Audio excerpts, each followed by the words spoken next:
சாய் பக்தர்களுக்கு என் அன்பு வணக்கங்கள். ஓம் சாயராம். என் அன்பு குழந்தையே, உன் சாயப்பா இப்பொழுது சொல்ல வந்த செய்தியை நீ கேட்டே தீர வேண்டும். உன் வாழ்க்கை துணை விடிய விடிய கதறி அழுதிருக்கிறார். அழுதது எதற்காக?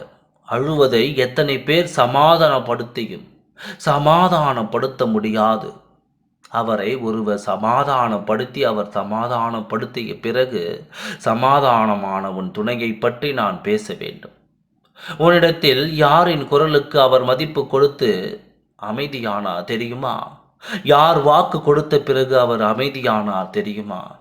அமைதியான பிறகு அவர் எடுத்த முடிவு என்ன தெரியுமா? தெரிந்து கொள்ள வேண்டும் என்ற அவசியத்தோடு வந்துள்ளேன். என்னை தள்ளிவிட்டு போகாமல் முழுமையாக கேட்டு தெரிந்து கொள். வாழ்வை இழந்து விட்டோம். என் வாழ்க்கை துணையை எப்பொழுது நான் என் கண்களால் பார்ப்பேன் என்று தவித்து கொண்டிருக்கும் உன் மனதில் என் வாழ்க்கை துணைக்கு என் மீது அக்கறை இல்லை.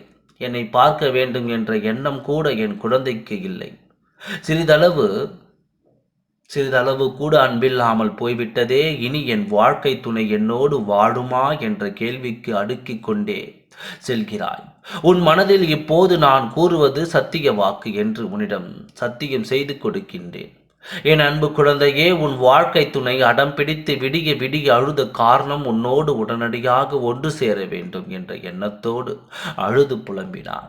அவர்கள் குடும்பத்தில் இருப்பவர்களையும் அவர் யாரையும் நம்பாமல் தான் இருக்கிறார். எல்லோரும் சேர்ந்து என் வாழ்க்கையை இழக்கச் செய்து விட்டீர்கள். இனிமேல் நான் யாரையும் நம்ப மாட்டேன். எனக்கு யாரும் ஆறுதல் கூற வேண்டாம். எங்கிருந்து சென்று விடுங்கள் என்று அவர்களை உதாசீனப்படுத்தினார். அப்போது உன் துணைக்கு நம்பகமான நம்பிக்கையான ஒருவர் வந்து அவர் குரலில் வந்து சமாதானம் சொன்னவுடன் உன் வாழ்க்கை துணை அமைதியானார். அவர் என்ன சொன்னார், அவர் யார் என்பதை பற்றி உன்னிடம் விளக்கி கூற வந்தேன். அவர் இருக்கும் வரை அந்த இடத்தில் இருக்கும் உன் வாழ்க்கை துணைக்கு வேறு எந்த ஒரு பிரச்சனையும் வராது. விரைவில் உன்னோடு சேர்ந்து விடுவார் என்ற நம்பிக்கை உனக்கு வேண்டும்.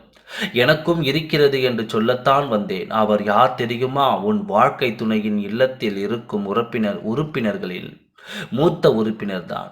அந்த வாக்குறுதியை உன் துணைக்கு கொடுத்தார். அவர் குரலில் இருந்த தெளிவை பார்த்து, அவர் குரலில் இருந்த நம்பிக்கையை பார்த்து உன் துணையின் மனம் அவரின் குரலை ஏற்றுக்கொண்டது. அவருக்கு மதிப்பு கொடுத்து உன்னை நம்புகிறேன், என் வாழ்க்கையோடு என்னை ஒன்று சேர்த்து விடு என்று காலில் விழுந்து கதறி அழுதார். எத்தனையோ நாட்களை வீணடித்து விட்டேன். இன்னும் என் வாழ்க்கையை வீணடித்து யாரும் பார்க்காதீர்கள், என்னை வாழ விடுங்கள் என்று கதறினார். உன் துணை அன்பு பிள்ளையே, பல பேரின் பேச்சை கேட்டு வாழ்க்கையை இழந்து விட்டோம் என்ற வழி உன் வாழ்க்கை துணைக்கு இப்பொழுது இருக்கத்தான் செய்கிறது. அந்த வழியையும் அந்த புன்னகையும் நீயும் அதிகமாக குத்தி கொண்டே இருக்காதே. மன்னித்து உன் வாழ்க்கை துணையை ஏற்றுக்கொண்டால் வாழ்க்கை வளமாக இருக்கும். நல்லது நடக்க காலம் குறைவாகத்தான் இருக்கிறது. நீயும் தைரியமாக இருந்து வரும் உன் வாழ்க்கையை ஏற்றுக்கொண்டு மகிழ்ச்சியாக வாழ கற்றுக்கொள். ஓம் சாய்ராம். நன்றி, வணக்கம்.